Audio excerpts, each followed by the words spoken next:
Dá para ver a tela? Vocês estão conseguindo ver bem a tela? Perfeito, obrigado. Então vamos lá. Basicamente hoje, o que é que a gente vai revisar ou aprofundar? A gente vai ver as dimensões dos direitos, certo? Que é um tema bastante relevante, não só para direitos humanos, mas vocês também vão precisar disso para outras disciplinas. Então, é algo que realmente vocês precisam fixar, aprender. E aí a gente vai ver, paralelo a isso, os paradigmas de Estado, que o professor com certeza deve ter falado em sala, o Estado liberal, o Estado social, o Estado democrático de direito, ou seja, a gente vai fazer um paralelo entre essas dimensões e esses paradigmas de Estado.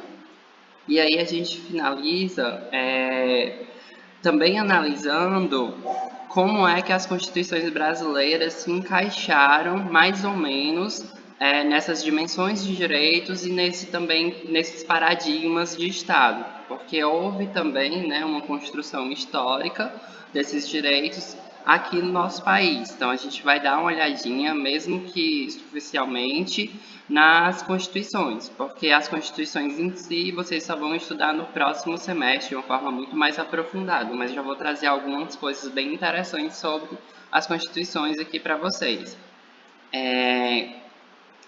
Deixa eu pedir algo para vocês. Quando vocês tiverem alguma dúvida, se forem digitar no chat, por favor, levanta a mãozinha aqui para eu escutar, porque quando vocês digitam eu não tenho como saber que vocês digitaram. Então, se tiver alguma dúvida, pode levantar a mão que aí eu dou uma olhadinha no chat, só para não passar batido, tá bom? Ou se quiserem abrir o microfone para falar também não tem nenhum problema. Então, vamos lá, porque hoje realmente a missão é longa. Então, sobre as dimensões de direito, Olá, Zando, boa tarde. Então, sobre as dimensões de direitos, a gente vai ter basicamente 5 dimensões. Aqui eu trouxe 4 para vocês, porque são as dimensões que o professor fala em sala de aula, mas basicamente as que são cobradas seria da primeira à terceira dimensão, que é a que ele dá um maior foco, né? A quarta dimensão, vocês vão verificar que é algo também muito relevante, está sendo construído hoje, atualmente, mas não é algo que seja cobrado tanto ainda em concurso ou em provas. Então, a gente vai focar mais nessas 3 primeiras, ok? Outra coisa que vocês também precisam se atentar é na forma de denominar essa questão. Porque tem gente que chama de dimensão e tem alguns doutrinadores que vão chamar de geração. O termo mais correto seria dimensão, porque geração dá uma falsa ideia de que uma vai superando a outra, né? A gente tem a primeira dimensão, ou geração, que está ligada à liberdade, e aí a segunda dimensão seria mais ligada à igualdade. Então, quando a gente fala geração, é como se a segunda superasse a primeira. Então, a igualdade fosse maior do que a liberdade. E não é isso que acontece. O que acontece, na verdade, é que elas vão se somando. Então, a primeira dimensão, na verdade, ela se soma com a segunda, que vai se somar com a terceira e assim por diante. Então, é muito importante, né, para não acontecer essa tecnia, que vocês já incorporem no vocabulário de vocês dimensão e evitem falar geração. Mas é importante que vocês saibam que realmente tem doutrinadores que utilizam a expressão geração. Mas não confundam, porque não existe uma hierarquia entre direitos, certo? Não quer dizer nunca que a igualdade vai valer mais do que a liberdade. E isso cai bastante em prova. Então a gente já começa por esse ponto, certo?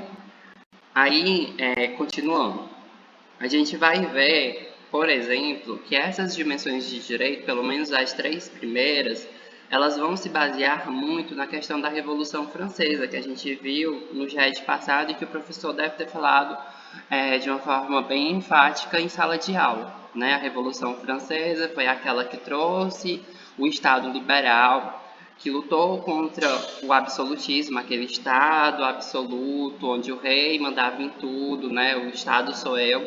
Então, essa questão da primeira dimensão, da segunda e da terceira dimensão, eles vão vir muito dessa questão da Revolução Francesa, tanto que eles têm o lema que é Liberté, Égalité, Fraternité. Então, liberdade, igualdade e fraternidade, que a gente vai entender como solidariedade.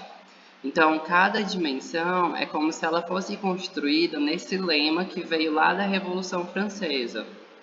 E aí, a gente também sabe que houve a Declaração dos Direitos do Homem e do Cidadão, que veio lá da Revolução Francesa, que tinha aquela pretensão de ser algo universal. Realmente, eles não conseguiram fazer com que se tornasse algo universal, mas pelo menos eles já anteciparam essas gerações, essas dimensões que foram sendo criadas. E aí, paralelo a isso, como eu falei, houveram os paradigmas de Estado. Então, a gente começa com aquele Estado liberal, que é aquele Estado que vai estar ligado mais com a liberdade do indivíduo, para depois passar para um Estado social, que vai estar preocupado com o bem-estar social do coletivo, e aí a gente finaliza, pelo menos até então, com o Estado democrático de direito, que ele tanto se preocupa com a liberdade, quanto se preocupa com os direitos coletivos. E aí ele também vai se preocupar com os direitos difusos, que a gente vai olhar mais lá na frente, o que seriam esses direitos difusos, que basicamente são aqueles direitos que são de todo mundo, de toda a humanidade, e ao mesmo tempo não é de ninguém específico. Então, é aquele direito a um meio ambiente saudável, é um direito, por exemplo, do consumidor, porque todos nós somos consumidores em algum momento. Então, por não ser um direito específico de uma pessoa e também não ser um direito específico de um grupo coletivo, como, por exemplo, o grupo dos trabalhadores, é um grupo específico. Aqui, quando a gente fala dos direitos difusos, a gente já tem um direito que, no caso, não vai pertencer a ninguém, vai ser de toda a humanidade, mas a gente vai ver isso com bastante calma daqui a pouco. Eu só preciso que vocês, nesse momento, percebam essa diferença entre os paradigmas de Estado, essa construção, essa historicidade, essa evolução. Então, a gente sai de um Estado liberal, liberdade, passa para um Estado social, igualdade, e aí a gente termina no Estado democrático de direito, que, na verdade, ele busca liberdade, igualdade e solidariedade. Então, basicamente, é assim que a gente vai fazendo esse paralelo. E aí, as constituições brasileiras, Aqui eu coloquei, basicamente, quais foram as nossas constituições, a nossa evolução enquanto país em relação às constituições. Eu acredito que o professor Cláudio não vai cobrar especificamente esse conteúdo, mas hoje, mais tarde, eu vou encontrar com ele e aí eu já verifico direitinho o tema, aqueles temas mais importantes que vão cair na prova, para a gente fazer uma revisão bem legal. E aí, se ele disser que pretende cobrar essas constituições, aí a gente revisa na próxima sexta-feira, que vai ser aquela revisão já para a prova AV1, tanto a primeira quanto a segunda chamada. Vai ser bem focada na prova. São várias questões para a gente realmente revisar todo o conteúdo e fixar. E aí, voltando para as constituições, a gente vai ver que teve basicamente a Constituição de 1824, que é aquela que iniciou, que vem do tempo do Império. Então, aqui o Brasil era uma monarquia constitucional, tinha um rei, mas também tinha uma Constituição. A gente passa para a Constituição de 1891, que já seria mais aquela Constituição da Proclamação da República. Então, aqui a gente termina com essa questão da monarquia e passa a ser uma república. A gente vai ter a Constituição de 1934, que ela vai estar mais ligada aos direitos sociais, principalmente aos direitos dos trabalhadores, na questão lá da Era Vargas. A gente vai também ter, logo em seguida, a Constituição de 1937, que essa Constituição ela também está ligada com a Era Vargas, ela foi imposta por ele, e aí, nesse caso, também está com esse viés mais social, ligado também ao trabalhador. A diferença é que uma foi promulgada e a outra, no caso, foi outorgada. Promulgada, basicamente, é aquela Constituição que ela é feita pelo povo, o povo tem a possibilidade de decidir quais são os elementos que vão ter naquela Constituição, enquanto uma Constituição outorgada é aquela Constituição imposta para a sociedade. A sociedade ela não pode, em nenhum momento, decidir quais são os direitos que serão colocados lá, como é que o Estado vai se organizar. Isso vai ser imposto para a sociedade. Então, basicamente, essa é a diferença, né? E aí, a de 34, repetindo, ela foi promulgada, e aí a de 37 ela vai ser outorgada. A gente também vai ter a de 1946, que vai ser uma Constituição que vai redemocratizar, vai tentar trazer de volta a democracia. E aí a gente passa para a Constituição, né, do golpe militar, que é a de 1967, que é uma maquiagem constitucional. Na verdade, não houve uma Constituição, porque não houve proteção aos direitos fundamentais, mas, né, eles conseguiram trazer essa Constituição maquiada que ficou lá, mas que não era efetivada. As pessoas elas não tinham de fato aqueles direitos. E aí a gente tem uma emenda de 69, né, que não é uma outra Constituição para a maioria dos doutrinadores. Então eu também coloquei aqui, mas de qualquer forma a Constituição de 1967 também foi outorgada, imposta para a sociedade. E aí a gente tem a nossa atual Constituição, que é a da República Federativa do Brasil, de 1988, que a gente vai ver com bastante calma todas elas daqui a pouco. Até aqui tudo bem? Tá tranquilo? Posso começar a aprofundar o conteúdo? Tá dando para acompanhar? Tá, obrigada, Ariane.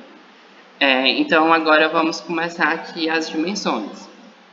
Como eu falei para vocês, né, a gente vai trabalhar as 4 dimensões, e aí a gente vai começar pela primeira dimensão, que é essa dimensão ligada aos direitos de liberdade, né, o direito do indivíduo. E aí a gente já começa vendo aqui que ela tem uma ligação muito forte com os direitos civis e os direitos políticos, né? Então é o direito civil do indivíduo, o direito dele também votar, ou dele ter a possibilidade de ser votado. Então são direitos mais individuais. E aí a gente também vai perceber que essa primeira dimensão ela está muito ligada com a ideia de constitucionalismo liberal, que foi aquilo que a gente viu na aula passada. A gente viu que o constitucionalismo nada mais é do que a limitação do poder do Estado. Então, o Estado ele passa a ser limitado, o poder do Estado passa a ser limitado a partir, né, de uma Constituição que vai ser feita pela população, ou pelo menos por parte dela, porque aqui a gente também sabe que quem tinha o poder, basicamente, é quem fazia a Constituição, que foi mais a burguesia. E aí, esses direitos de primeira dimensão, eles também são chamados de direitos negativos ou direitos de resistência. Como assim, Igor? Direitos negativos porque seria o direito do indivíduo dizer não para o Estado. Então, ele poderia dizer, não, Estado, não interfira na minha propriedade, não interfira na minha liberdade de expressão, não interfira na minha liberdade religiosa. Então aqui o indivíduo ele passava a ter também um poder de resistir ao Estado. Se antes, né, no Estado absolutista, o rei ele imperava e ele decidia de qualquer forma, de como ele quisesse, ou seja, a lei era para os inimigos e tudo para os amigos do rei. Aqui não. Aqui as pessoas elas poderiam resistir de uma forma individual. Então esses direitos eles se tornam também direitos individuais. Aqui não há uma preocupação com o coletivo. Aqui a preocupação maior é com o indivíduo. E aí, alguns exemplos, né, que a gente pode verificar aqui de direitos de primeira dimensão, a gente tem a liberdade de expressão, liberdade política, liberdade religiosa, liberdade de locomoção, que é a liberdade de ir e vir. Então, aqui está muito ligado com essas liberdades do indivíduo e também com o direito político, né, o direito de votar e de ser votado, e entre outros direitos que vêm com a política. Aqui eles também têm essa concepção liberal clássica, né, que é o não intervencionismo, nem na economia, nem na política, muito menos na vida social em si, na sociedade. Deixa eu ver se ficou certo. Pronto. Boa tarde, Ana Beatriz. E aí, aqui nessa primeira dimensão, eles tentam ao máximo evitar que o Estado interfira, né, na liberdade do ser humano, na liberdade do indivíduo. Por isso que aqui a frase, né, que vai se tornar lema é liberté, porque a gente vai ver uma forte presença da proteção da liberdade do indivíduo. E aí é onde está o Estado liberal. Então, a primeira dimensão, ela está muito ligada com o Estado liberal, que preza essa liberdade do indivíduo, certo? E aí a gente passa para essa segunda dimensão. A segunda dimensão, ela já vai ser ligada à coletividade, aos direitos coletivos. Se a primeira dimensão era um direito civil e político, aqui na segunda dimensão a gente vai ter o direito social, o econômico e o cultural. Tanto o social, o econômico e o cultural são direitos do quê? De uma coletividade. Então aqui a gente vai estar mais preocupado com esse senso de coletividade. E o Estado, se antes não podia intervir na primeira dimensão, aquele Estado liberal que era mais negacionista, abstencionista, ele não intervia nas relações sociais, aqui o Estado ele passa a ser provedor. Ele passa a ser um Estado de prestação, um Estado prestacional. Ele tem que prestar para o cidadão, para a sociedade, alguns direitos, como educação, saúde, e aí trabalho. Todos esses direitos eles passam a ser prestados pelo Estado.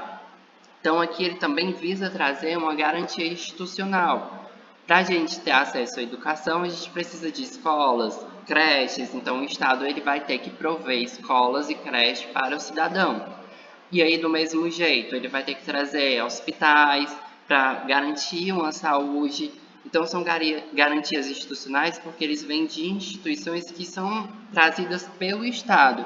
Então, o Estado aqui, na verdade, ele passa a ser um estado grande, um Estado onde ele vai realmente interferir na vida das pessoas para tentar trazer uma maior igualdade.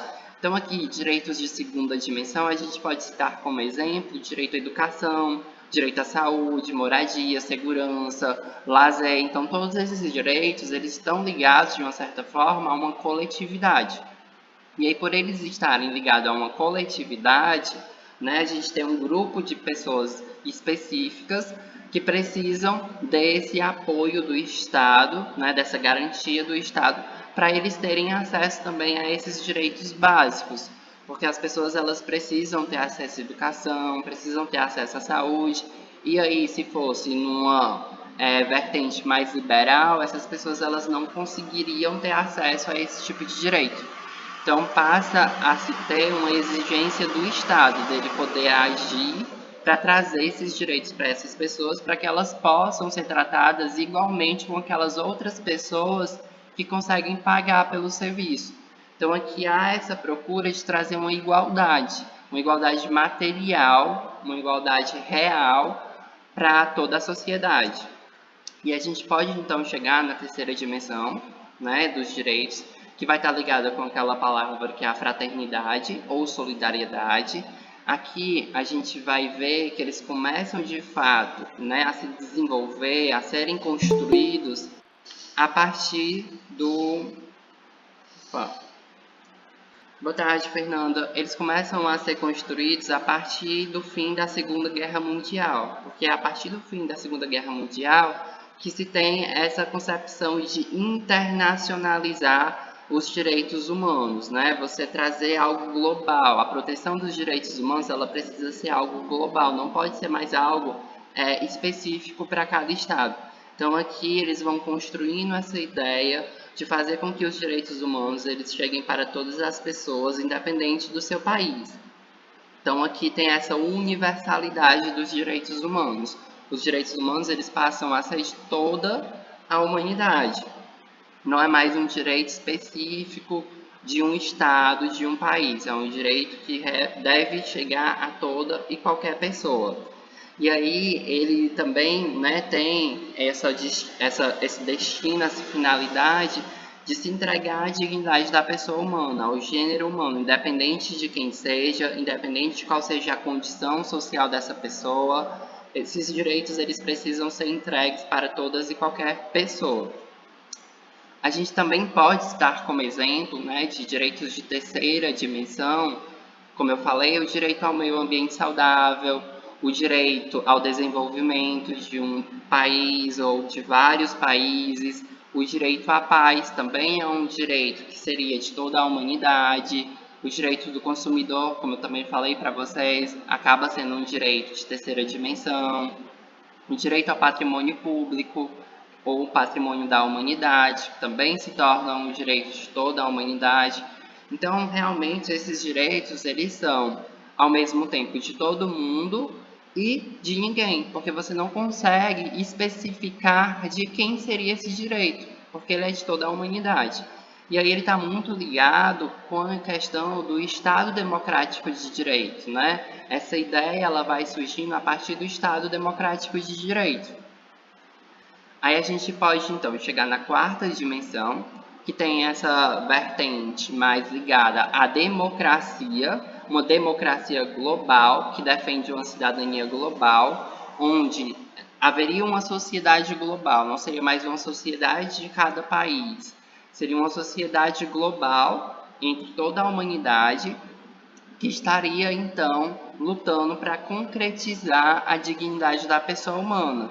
E aí esses direitos fundamentais que a gente viu que estão, né, positivados em cada Constituição, na verdade eles passam a ter uma vertente mais universal. Eles passam a serem direitos de toda e qualquer pessoa, de toda a humanidade. Então, há uma universalização dos direitos fundamentais, certo? E aí esse processo democrático, segundo a quarta dimensão dos direitos, seria um processo democrático ligado à soberania popular ativa, onde o próprio cidadão exerceria, sem precisar de representantes, o poder que foi dado para ele pela Constituição. Então, ele estaria, no caso, exercendo esse poder. Enquanto cidadão, ele não precisaria de um representante. As pessoas elas conseguiriam, né, se desenvolver ali sem precisar de um outro instrumento. Elas, por si, conseguiriam ter essa cidadania global. E aí, alguns exemplos, né, que a gente pode trazer de quarta dimensão, essa ideia de democracia, mas não a democracia representativa que a gente tem hoje. Uma democracia onde o próprio cidadão exercesse o poder que lhe é dado. A gente também tem, né, um direito à informação, uma informação transparente, clara, objetiva, onde a pessoa consiga compreender aquele dado da melhor forma e ele ou ela consigam, né, no caso, chegar a uma conclusão, a um esclarecimento, a uma decisão a partir dessa informação. Isso também traz uma liberdade. E o direito a um pluralismo, não só um pluralismo político, mas também um pluralismo no caso de ideias. As pessoas elas são diferentes, elas têm diferentes ideias, e aí nesse caso elas poderiam sim, né, ter preservadas as suas diversidades. Então aqui é um pluralismo mais ligado com as diferenças de cada pessoa. E aí, como eu falei, são direitos de toda a humanidade, né, esses direitos de quarta dimensão, e eles vão estar intrinsecamente ligados com o Estado democrático de direito. Aí a gente vai começar agora a falar um pouco dos paradigmas de Estado, mas eu queria saber se vocês têm alguma dúvida sobre as dimensões de direito, se deu para entender direitinho, se está tudo tranquilo, eu posso seguir para a questão dos paradigmas de Estado. Perfeito. Pronto. Obrigado, Caio. Então, a gente agora vai ver os paradigmas de Estado, que vocês vão ver que ele está muito relacionado com as dimensões de direitos que a gente também já viu, e aí vai ser mais fácil, né, da gente conseguir entender. Então, o primeiro paradigma de Estado que eu trago aqui para vocês é o Estado liberal, que ele vai estar muito ligado nesse século 18 e 19, certo? Ele vem após as revoluções burguesas. Eu acho que aqui a gente consegue lembrar quais foram essas revoluções burguesas, que seria a Revolução Gloriosa, que aconteceu lá na Inglaterra, a Revolução Francesa, e a gente também teve a independência dos Estados Unidos. Então, essas revoluções burguesas, elas foram um marco para essa questão do Estado liberal e essa limitação do poder do rei, do monarca. A gente também lembra que houveram declarações de direitos, principalmente, né, a declaração que aconteceu lá nos Estados Unidos, que é a Declaração dos Direitos da Virgínia, e a declaração que houve na França, né, que é a Declaração dos Direitos do Homem e do Cidadão. Então, essas duas declarações, elas marcam muito a questão do Estado liberal e essa questão da limitação do poder do monarca. E aí esse constitucionalismo liberal, como a gente também já sabe, é aquela limitação do poder do Estado, que ele não pode mais agir arbitrariamente, né? Ele tem que respeitar as regras que estão estabelecidas na Constituição, né? A organização do poder do Estado vai ser colocada pela Constituição. E aí esse contratualismo seria a sociedade fazer um contrato, né? Um contrato social, que seria justamente, né, ao meu ver, a Constituição, para que eles consigam alcançar uma paz social, né, para eles consigam viver em harmonia. Então aqui a gente passa a ter o quê? Constituições escritas, né, positivadas. A partir do Estado liberal, a gente começa a perceber que existem as constituições. E aí nessas constituições, o que é que vão ter nelas, que até hoje, né, permanece? É a organização do Estado, como ele se organiza, como é que ele funciona, o que cada um tem que fazer, e também os direitos fundamentais do cidadão. E aqui, como a gente está falando de Estado liberal, obviamente que esses direitos fundamentais vão ser direitos individuais, né, que são aqueles direitos civis e políticos, mais ligados à liberdade individual. E aqui, né, que é muito interessante vocês talvez memorizarem essas constituições, e não é difícil porque vocês vão lembrar da Revolução Francesa e também da independência dos Estados Unidos. Essas constituições, geralmente, como é que cai em prova? É para você dizer quais são as constituições que têm ligação com o Estado liberal. Então é facinho, as constituições que têm ligação com o Estado liberal é a Constituição dos Estados Unidos e a Constituição Francesa. Então essas constituições, elas têm uma vertente mais ligada ao indivíduo, mais ligada à liberdade. E por isso que elas estão, né, nessa questão do Estado liberal. E aí, a gente também precisa ter em mente que o Estado liberal, ele surgiu, né, a detrimento do Estado absolutista. Ele surgiu justamente para limitar o poder do monarca, que era extremamente arbitrário. Então, ele buscou como mecanismo, o Estado liberal, ter uma positivação de direitos, né, que aqueles direitos eles fossem colocados em algum lugar, como eu falei para vocês, foram colocados na Constituição, e aí a gente passa a ter um Estado de direito. O que é um Estado de direito? É um Estado que ele não vai estar acima das normas. Então, até o Estado ele tem que obedecer às normas. Então, a partir daí, o Estado ele passa a ter que respeitar os direitos que são estabelecidos lá na Constituição. Então, tanto a Constituição francesa quanto a Constituição dos Estados Unidos, eles vão limitar o poder do Estado e dizer como é que ele deve funcionar. E isso seria o Estado de Direito, que é esse Estado que, no caso, respeita a Constituição, respeita as normas e o ordenamento jurídico. Aqui também a gente vai ter a possibilidade de chamar o Estado liberal de um Estado legislativo. Igor, por que um Estado legislativo? Porque naquele momento havia uma ligação muito forte com a questão das leis, né? Eles prezavam muito pela lei, justamente porque os monarcas anteriores eles eram muito arbitrários, então eles decidiam do jeito que eles queriam.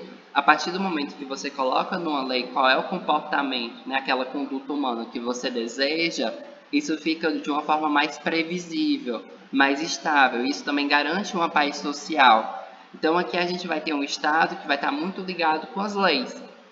E aí eles vão estabelecendo essas leis justamente para fortalecer essa questão da harmonia social, que as pessoas elas consigam viver nessa paz social. E aí a gente também verifica, né, como eu falei, que é um estado mínimo. Esse estado ele vai intervir o mínimo possível na vida do cidadão. Por quê? Porque como a gente estava vindo de um estado que era absolutista, que intervia demais na vida do cidadão, aqui a gente diz não. Eu tenho um poder de resistência, eu tenho um direito de resistência, eu tenho um direito negativo, e aqui o Estado ele não vai interferir nos meus direitos, nas minhas liberdades. Então aqui a gente vê um Estado abstencionista, né, que se abstém, ele não interfere na vida das pessoas, é um Estado mínimo, pequeno.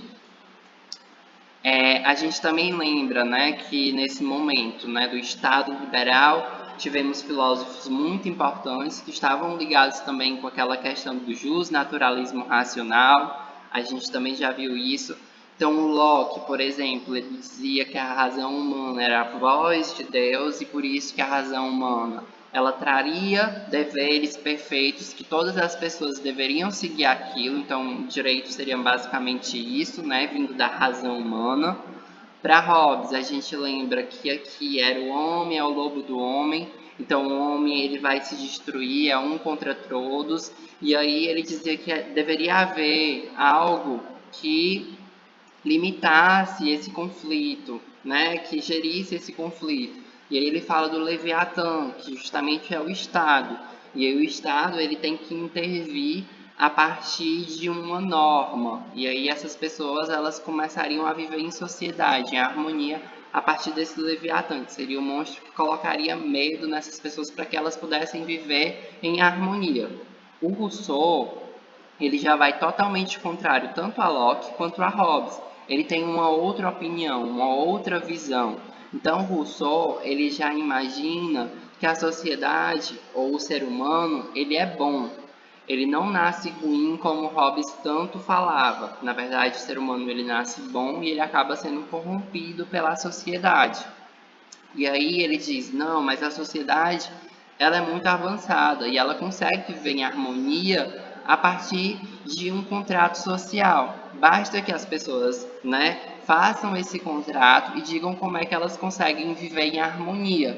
Então, ele é totalmente contrário a Locke e Hobbes, mas ele continua com essa vertente racional que está muito ligada com o Estado liberal.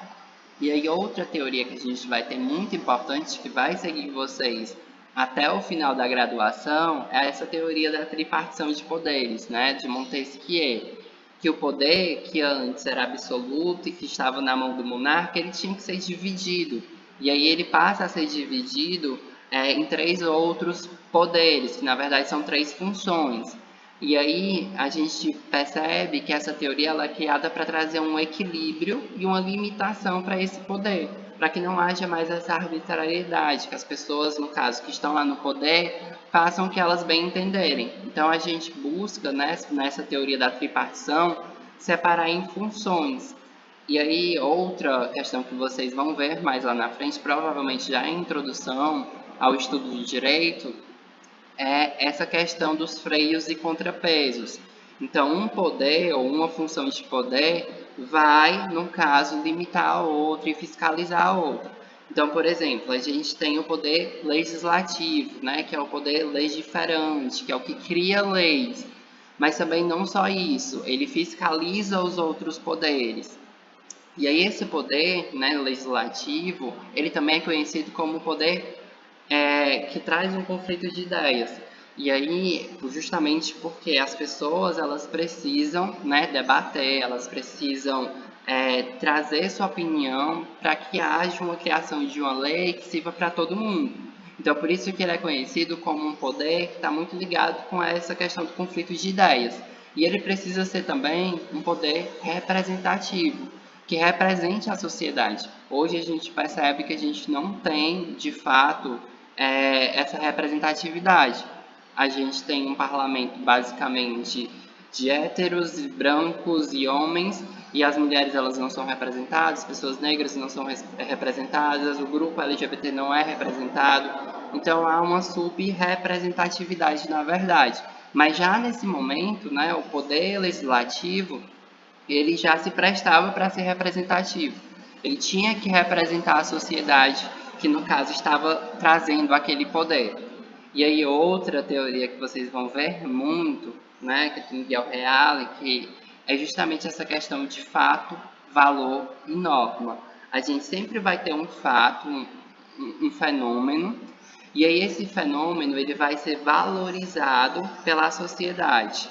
E quando se traz um valor para esse fato, para esse fenômeno, ele acaba se tornando uma norma.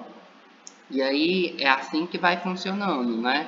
Acontece um fato, traz um valor e a norma. E aí essas normas vão sendo construídas. A questão é que os fenômenos humanos, eles acontecem numa velocidade muito maior do que a questão da normatização. O poder legislativo ele não consegue acompanhar os avanços da sociedade. Então, muitas vezes as normas estão vindo muito depois dos fatos sociais. E aí isso meio que complica.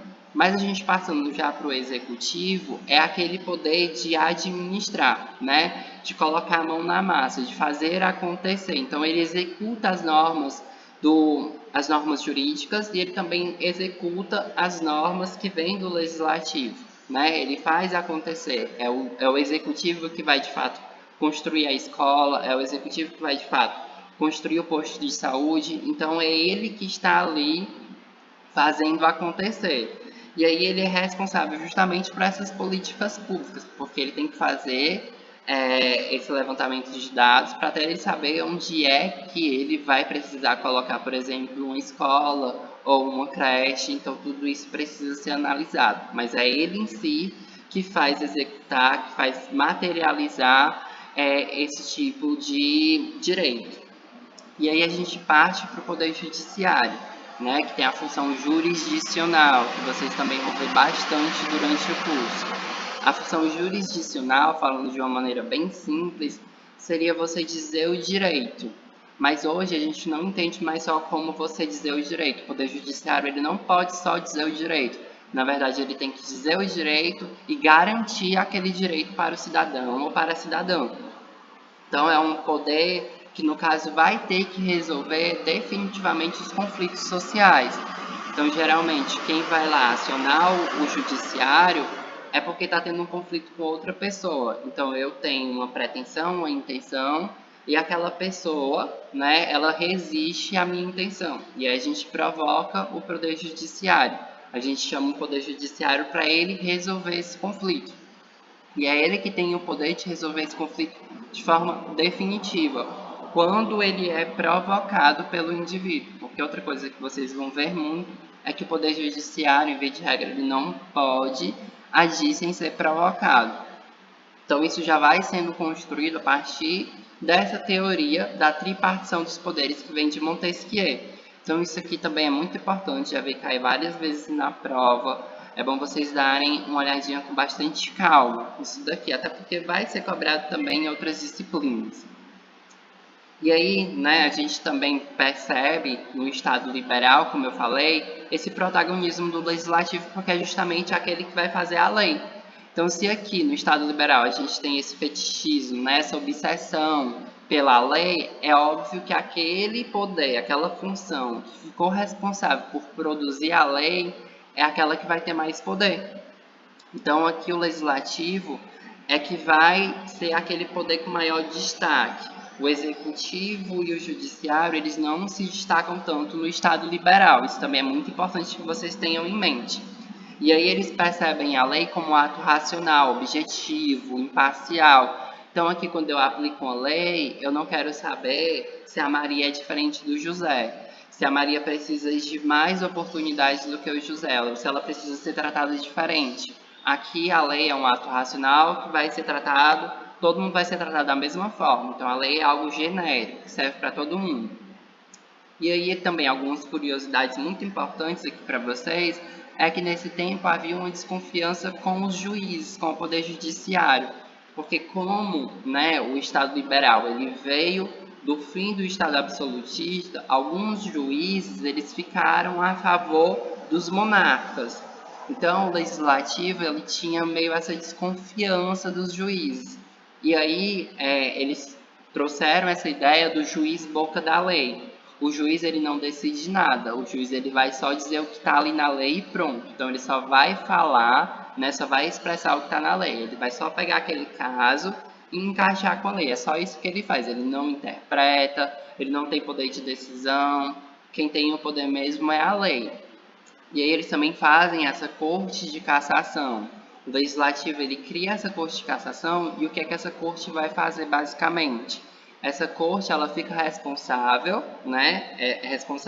Quem fica responsável por ela é o poder legislativo. E aí o poder legislativo vai revisar as decisões do judiciário, que hoje é algo impensável.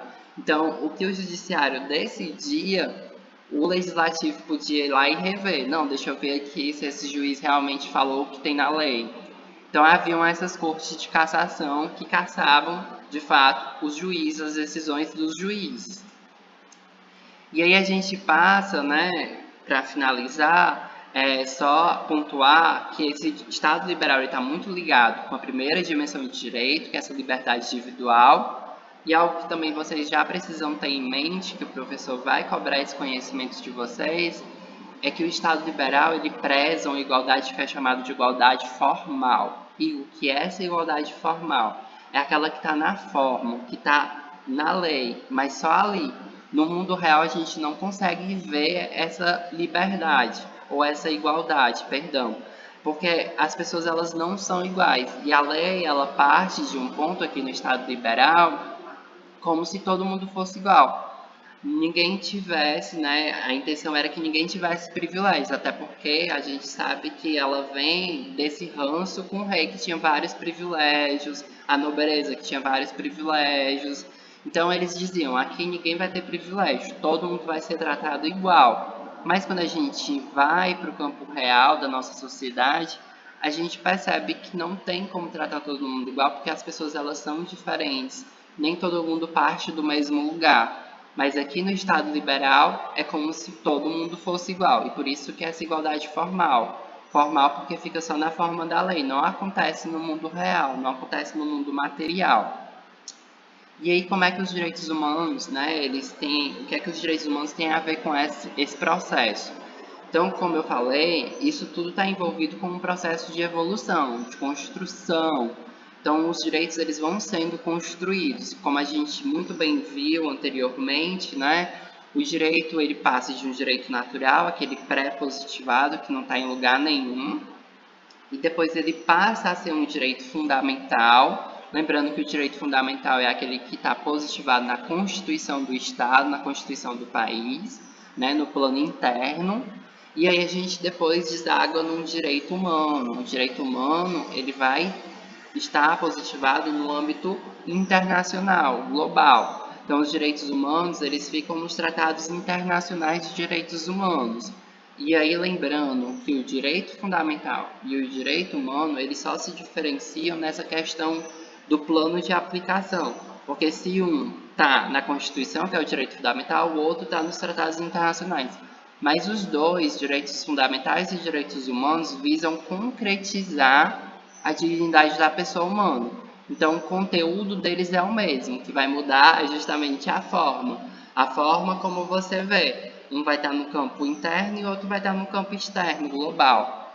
E aí, lembrando que o direito natural, ele vai desaguar naquele direito positivado, né? A gente começa, para quem não lembra, com o justnaturalismo clássico, lá da era antiga, e aí depois a gente vai para o justnaturalismo religioso, que seria o mandamento de Deus. Aí depois a gente passa para o justnaturalismo racional, que seria a razão como centro de tudo. E aí a gente termina no justnaturalismo normativizado, que seria aquele que está na norma, que é justamente o que vai se tornando esse direito positivado, que está escrito em algum lugar. Então a gente sai de um direito, né, natural para um direito positivo, que vai ser justamente os direitos humanos. E aí o que é que o Brasil, né, tem a ver com isso? Como foi que o que foi que aconteceu no Brasil durante esse tempo? Então, em relação ao Estado liberal, essa primeira dimensão dos direitos, a gente pode ver, por exemplo, a Constituição de 1824, que foi outorgada, e aí para quem chegou mais tarde, outorgada é aquela que é imposta, a sociedade ela não tem o direito de escolher o que é que vai ser colocado ali naquela norma constitucional, naquele texto constitucional, então é imposto para a sociedade. E aí, depois da independência, né, essa Constituição ela vem da independência, mas continua sendo uma monarquia, só que agora uma monarquia constitucional. E aí a gente passa também para uma Constituição depois, com a promulgação da República, que é a de 1891, que é a Constituição que está marcada com a proclamação da República. E aí, de uma forma muito resumida, até porque isso provavelmente não vai ser cobrado em prova, a Constituição de 1824 ela está ligada justamente, como eu falei, com a monarquia constitucional. Continuava o rei, mas o rei ele era limitado pela Constituição. E aí ele tinha esse poder ainda hereditário, né? Passava de pai para filho. Não havia essa questão de você poder votar, de você poder escolher seu representante. Era de pai para filho. E aí não havia, como eu falei, previsão de sistema representativo, porque ninguém poderia escolher seu representante. E o voto nesse tempo era um voto indireto e censitário para outros cargos, não para o cargo, né, de rei, porque não tinha como ele sair, mas para outros cargos a gente poderia perceber, por exemplo, o voto indireto, né, que quem na verdade ia votar era outra pessoa por você, e o voto censitário, que é justamente esse voto com critérios econômicos. Você devia ter um poder aquisitivo muito grande para você poder pedir para outra pessoa votar lá no seu lugar. Então, só quem poderia exercer esse direito político de fato aqui, nesse Estado liberal, seriam justamente essas pessoas com poder aquisitivo. Era um Estado também confessional. O que é um Estado confessional? É que ele tem uma religião específica, ele defende uma religião. Então, ele aplica uma religião naquele Estado. Então, aqui a gente tinha essa forte tendência na Constituição de 1824, que era do catolicismo. E aí também existia o poder moderador, né? Se a gente tinha visto os 3 poderes, aqui a gente fala de um poder moderador. Seria o poder que está ligado com o monarca, que iria equilibrar os outros 3 poderes, judiciário, legislativo e executivo. Então a gente pode verificar aqui um poder moderador. E ele também, essa Constituição, ela ficou reconhecida, muito reconhecida, por ela ter se silenciado em relação à escravidão. Então nada foi dito, as pessoas continuaram sendo escravizadas, e aí ela tinha essa falsa percepção de liberdade, quando na verdade as pessoas elas continuaram sendo escravizadas.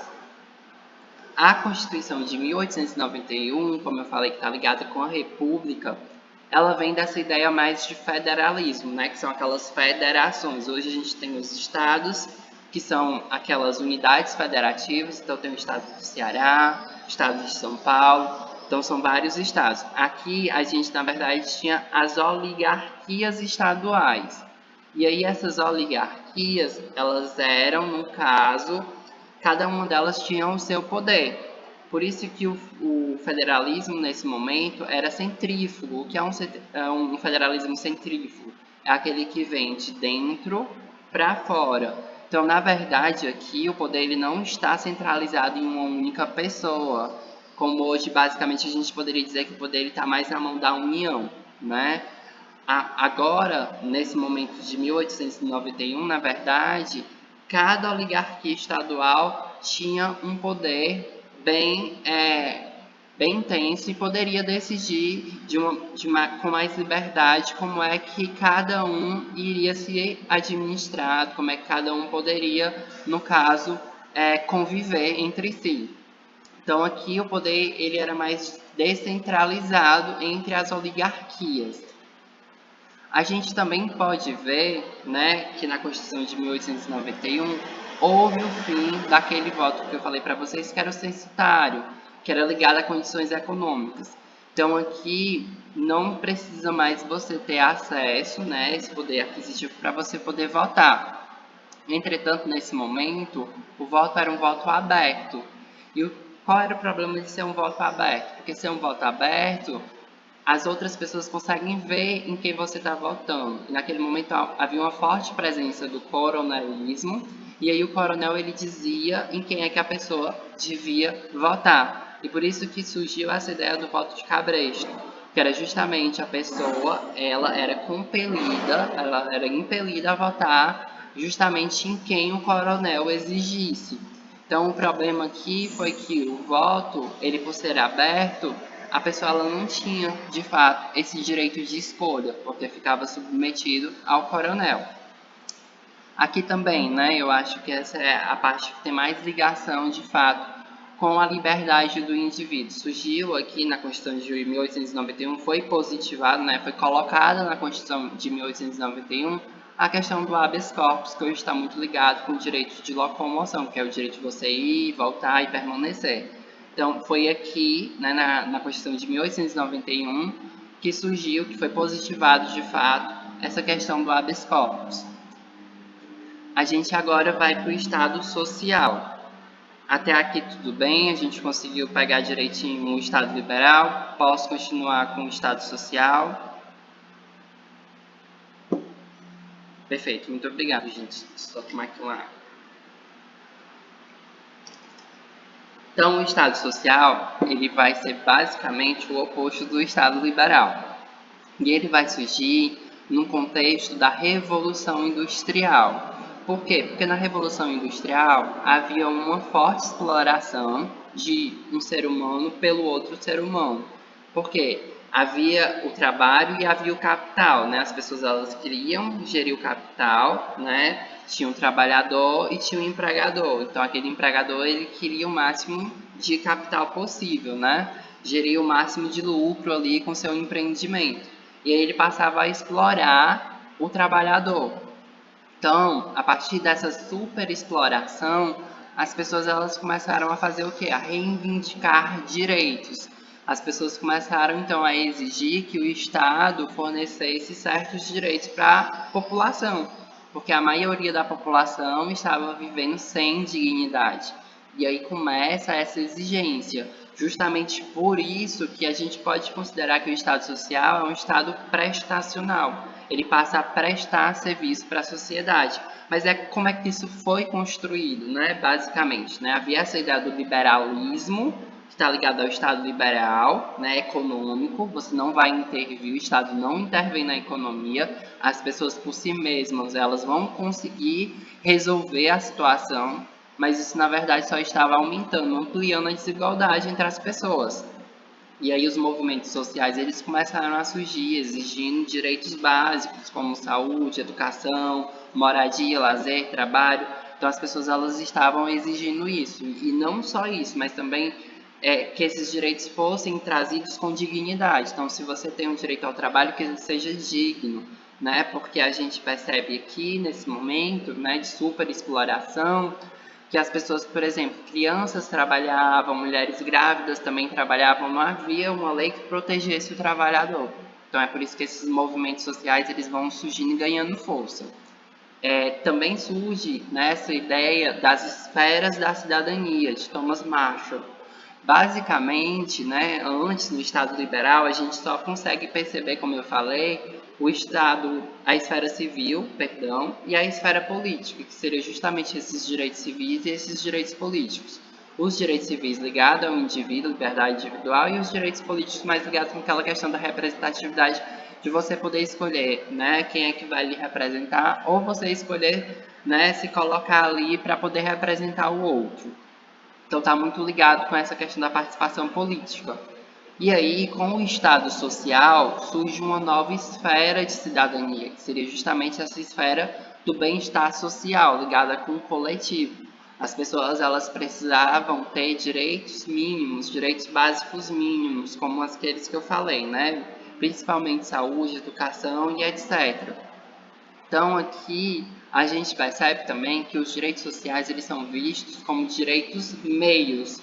O direito, no caso, que vai concretizar outros direitos. Ele parte de um meio para chegar numa finalidade. Então, é a partir da educação, por exemplo, que a gente consegue, de fato, ter uma liberdade de expressão, que a gente consegue ter uma liberdade de escolha. Como é que eu vou escolher algo se eu não tenho uma educação básica, se eu não consigo pensar por mim? Então, eu preciso de educação para concretizar outro direito. Por isso que ele é um direito meio. É como se ele estivesse no meio, né, para chegar nesse principal direito, ou nesse direito que a gente precisa também ter, que é a liberdade. Então, outro exemplo, eu preciso ter trabalho, né, e desse trabalho ter o salário para eu ter uma liberdade financeira, para eu poder, né, ter a minha propriedade. Então, tudo isso a gente vai percebendo que, na verdade, os direitos sociais, eles são esses direitos que vão concretizar outros direitos. Eles não estão em hierarquia, eles não estão acima da liberdade, mas eles também servem para concretizar, eles, na verdade, vão se somando, como eu falei logo no começo. E aí, aqui, a gente vai ver a igualdade material, que foi aquela que eu falei, que é totalmente da igualdade diferente, né, da igualdade formal. Aqui a igualdade material é aquela igualdade real, concreta, que a gente consegue presenciar no dia a dia. É você tratar os iguais igualmente e os desiguais desigualmente, na medida das suas desigualdades. Então aqui as pessoas elas vão sendo tratadas de uma maneira diferente, mas você mede aquela diferença entre as pessoas. Puxando aqui um pouco o projeto de extensão, né, que a gente vai fazer esse semestre. Eu não posso simplesmente fazer um contrato com uma pessoa que não tem deficiência visual da mesma forma que eu faço um contrato com uma pessoa que tem deficiência visual. Eu preciso adequar, eu preciso tratar diferente. Eu preciso que aquele contrato esteja em braille, por exemplo, né, para a pessoa que tem deficiência visual. Então, é uma forma de você trazer uma igualdade material. E aí você está conseguindo, né, tratar desigualmente aquelas pessoas a partir da medida da desigualdade delas. Então é justamente isso, essa igualdade material que é tão importante. E aí, né, como eu falei, o Estado ele passa, né, se é aquele Estado de providência, aquele Estado provedor, que tem que garantir direitos para as pessoas. Ele também, né, como a gente pode perceber, é um Estado intervencionista. Se antes era um Estado abstencionista, que ele não intervia na vida das pessoas, aqui ele vai ter que intervir, ele vai ter que construir, ele vai ter que fazer as coisas, ele vai ter que garantir direitos para as pessoas. E aí a gente também percebe que o protagonismo sai do legislativo, que era lá no Estado liberal, e passa para o executivo, que foi justamente o poder que eu falei para vocês, que vai colocar a mão na massa. Então, aqui no Estado social, quem ganha mais força é justamente o poder executivo. A gente também percebe alguns marcos constitucionais. Se lá no Estado liberal a gente tinha a Constituição dos Estados Unidos e a Constituição francesa, aqui a gente vai ter a Constituição mexicana e a Constituição alemã. Isso também cai bastante em prova. Então, as constituições que vão marcar o Estado social, né, que está muito ligado com essa segunda dimensão dos direitos humanos e fundamentais, é justamente a Constituição mexicana e a Constituição alemã, que é de Weimar. Então, essas duas constituições, elas marcam o Estado social. E aí elas trazem esses direitos de segunda dimensão. E aí, como é que os direitos humanos eles foram construídos paralelo ao Estado social? Então, aqui a gente começou a perceber uma pequena, né, uma tímida positivação de tratados internacionais sobre direitos humanos. Né? A gente também viu, devido à Primeira Guerra Mundial que aconteceu durante esse cenário, né, uma maior presença do direito humanitário, que vocês vão ver com mais calma mais lá na frente, mas basicamente é um direito que está ligado à guerra, porque na guerra não vale tudo, existem certas recomendações que precisam ser respondidas, e é o direito humanitário que vai dizer como é que funciona, quais são as regras, né, daquele conflito. Também se pôde perceber, né, durante o Estado Social, a criação da Liga das Nações, que foi justamente para evitar uma Segunda Guerra Mundial, mas acaba falhando. E aí há, de fato, a Segunda Guerra Mundial. Então, é uma organização internacional que fracassou. E a gente também tem a construção da Organização Internacional dos Trabalhadores, a OIT, que continua até hoje, né? Ela continua fazendo recomendações de como o trabalho deve ser feito para que seja um trabalho digno. E aí, já nesse momento do Estado Social, muito ligado a essa questão da coletividade, surge a OIT, né? A Organização Internacional do Trabalho. No Brasil, a gente vai ter algumas constituições ligadas ao Estado Social. Basicamente, a de 34 e a de 37. A de 34 ela vai ser promulgada e a de 37 vai ser outorgada, imposta, né? E ambas vão estar ligadas ali com a questão do governo Vargas. A era Vargas, por si só, foi uma era muito antiliberal. Era como se a segunda dimensão de direito, na verdade, ela tivesse que confrontar a primeira dimensão. Ou seja, para a pessoa ter acesso à educação, para ela ter acesso à saúde, ela precisava abrir mão da sua liberdade. Então, é por isso que a gente diz que é uma época mais antiliberal. Então, a liberdade aqui ela passa a ser oprimida. Então, também é um governo extremamente autoritário e, em contrapartida, como a gente pode perceber, foi o governo que criou a questão do Ministério da Educação e Saúde, ou seja, ligado a direitos sociais, Ministério do Trabalho, Indústria e Comércio, de uma certa forma o trabalho também ligado a direitos sociais. E aí a gente também tem a CLT, que é a consolidação das leis trabalhistas, que também está muito forte, ligado a essa questão social. E aí tudo isso vai surgindo na era Vargas, nessas duas constituições que tem essa presença muito forte do da segunda dimensão de direito, né, que são esses direitos sociais. A gente também percebe na Constituição de 34 um constitucionalismo social, ou seja, a Constituição ela passa a ter dentro dela direitos sociais positivados, uma influência daquela Constituição que eu falei para vocês agora há pouco, né, da Constituição de Weimar, que foi a Constituição alemã, que marcou o Estado Social. Então, a Constituição de 34 ela vai ter essa influência. As mulheres aqui elas passam a poder votar, isso também é um avanço muito grande para a sociedade, né? E o voto ele passa a ser secreto. Também é muito importante porque as pessoas elas passam a ter um mínimo direito de escolha.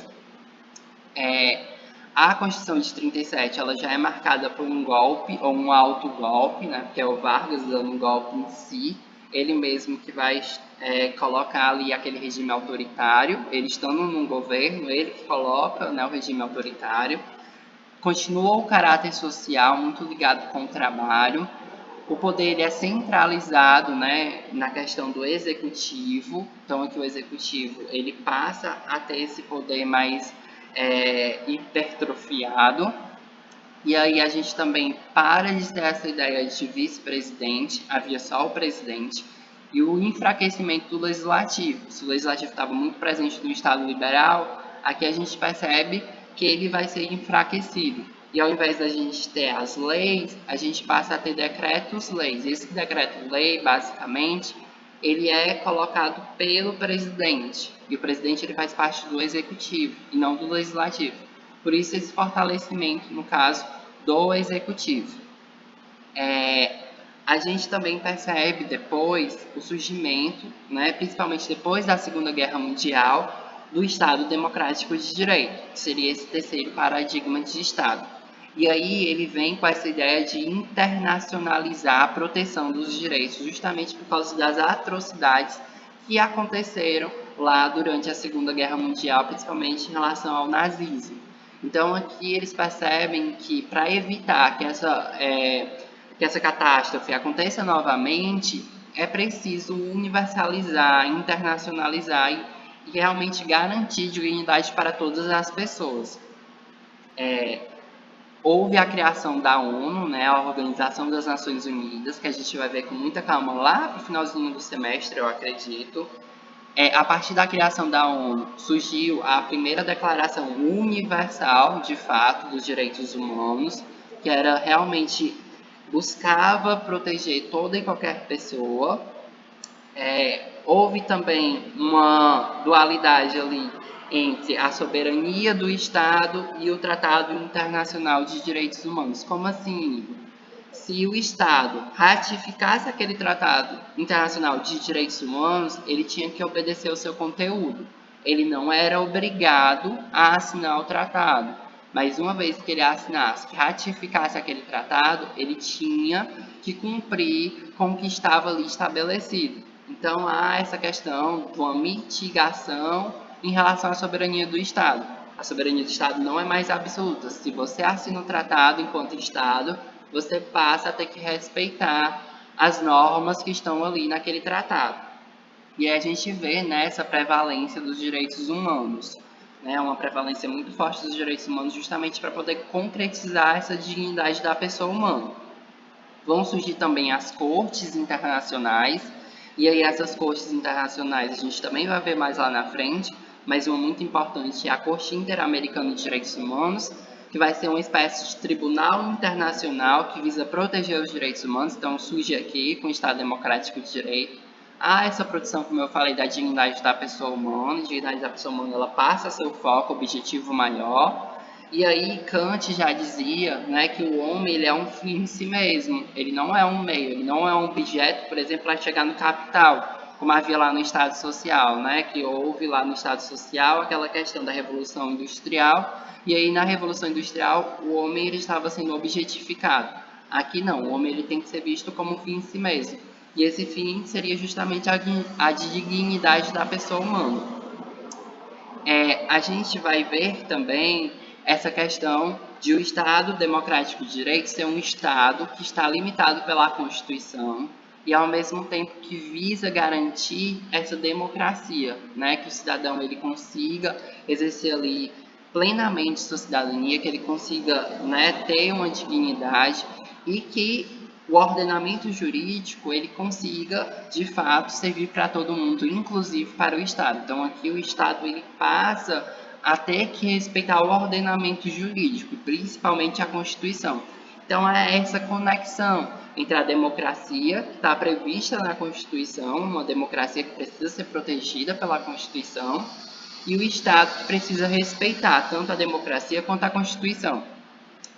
E aí a Constituição ela passa a ter essa forma ou essa força normativa vinculante. Se há algum tempo atrás, né, se entendia que a Constituição era um livro meramente simbólico, agora as normas que estão na Constituição elas precisam ser respeitadas. E aí também há esse compromisso moral. Esse compromisso moral é justamente de você garantir esses direitos fundamentais que vão concretizar a dignidade da pessoa humana. Aqui no Brasil, a gente pode basicamente verificar 3 tipos de constituições, fazer um paralelo, que é a de 46, que foi promulgada, que traz a redemocratização, a de 67, a emenda de 69, que foi outorgada, que veio da ditadura militar, e a de 88, que foi promulgada, que trouxe essa redemocratização, que é a que a gente está até hoje, né, com essa reestruturação de Estado. A de 46, que veio depois da era Vargas, né, daquele mais autoritarismo, passa a trazer a redemocratização, né, a volta dos direitos individuais, sociais, todos juntos. E não basicamente como ele queria, né? Para você ter a educação, por exemplo, você tinha que abrir mão da sua liberdade. Que não. Aqui você tem direito tanto à liberdade quanto à educação, tanto o direito, né, de primeira dimensão quanto o direito de segunda dimensão, há uma união, né, um vai completar o outro. E aí há essa promulgação, esse processo democrático que é tão importante, e os direitos e as garantias individuais elas são somadas com os direitos sociais de segunda dimensão, então aqui há uma soma entre esses direitos. A gente percebe, né, então, que o Estado liberal ele vai ser somado com o Estado social. O Estado democrático de direito é como se fosse uma união desses dois Estados, né? Se a gente fosse colocar assim.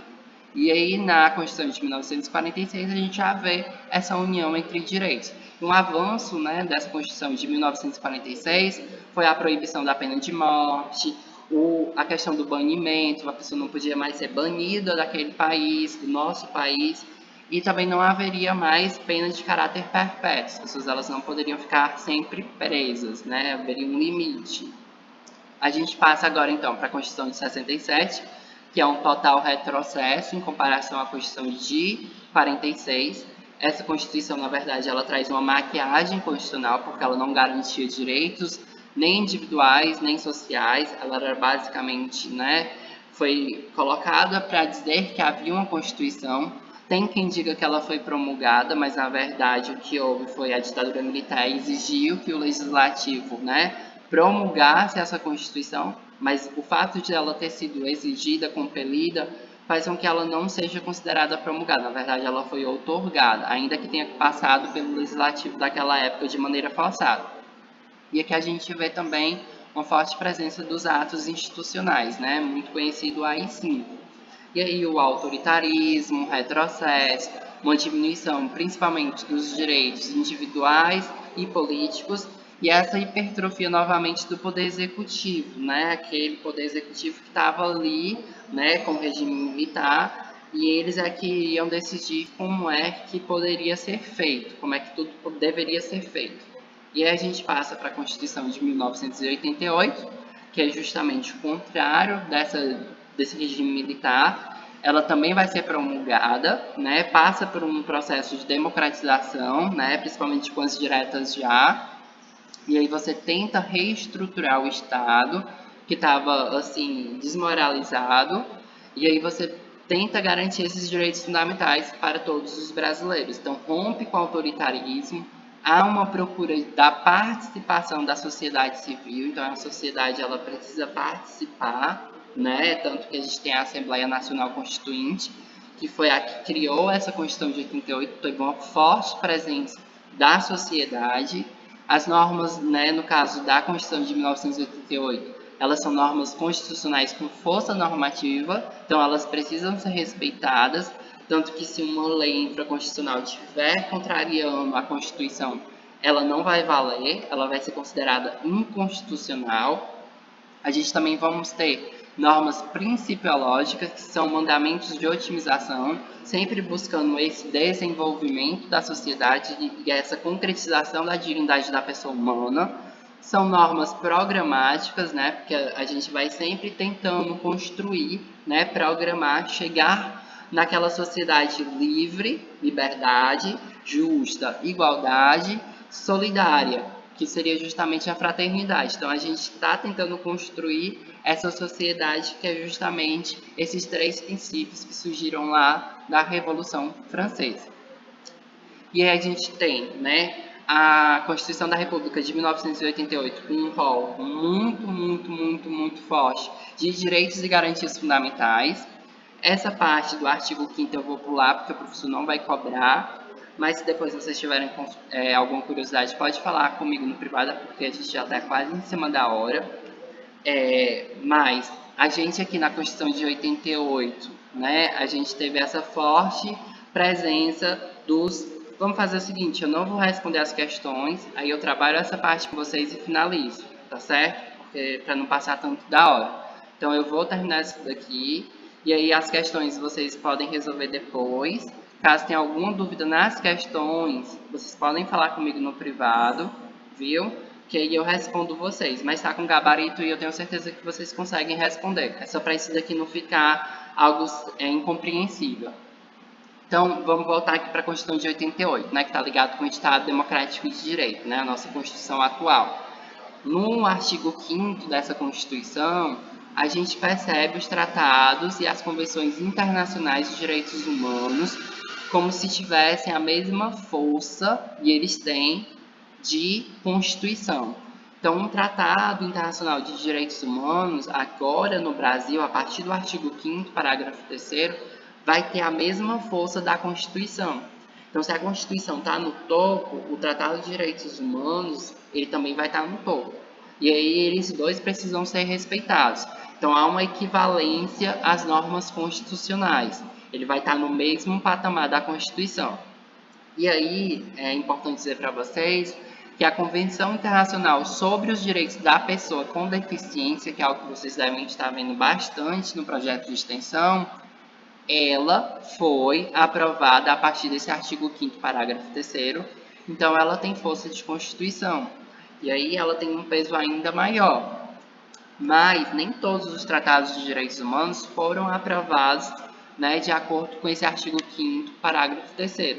Alguns tratados internacionais, como o Pacto de São José da Costa Rica, eles foram, né, aprovados antes dessa questão do artigo 5º, parágrafo 3º. E aí, como é que ficam esses tratados?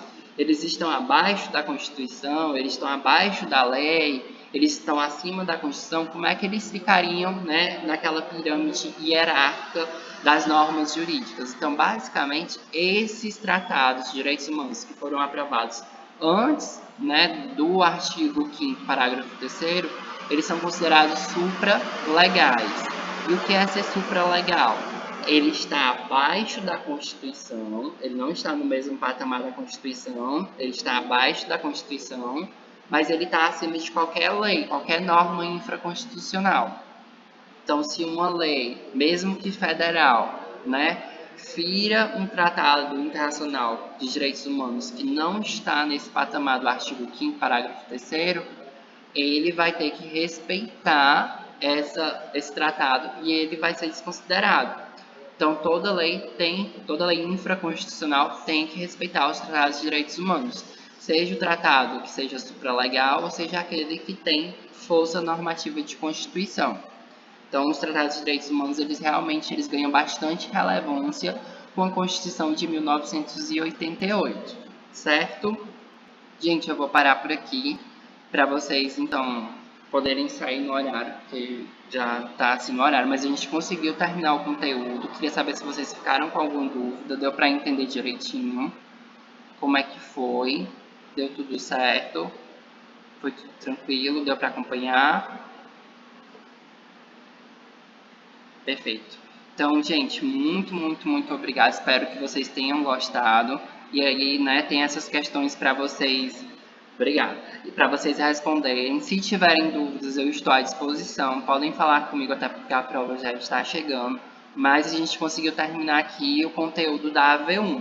E aí agora é só revisar. E aí mais tarde eu vou falar com o professor, vou verificar como é que está a prova direitinho, vou ver qual é o conteúdo que vai cair com mais intensidade. E aí eu faço uma revisão muito legal baseada nisso. E a gente vai ficar só respondendo questões, viu? Aí, por favor, só coloca o nome e a matrícula, e aí quem for colocando o nome e a matrícula pode sair, viu? Muito obrigado pela presença de vocês. Eu vou ficar aqui para pegar a matrícula de vocês no final.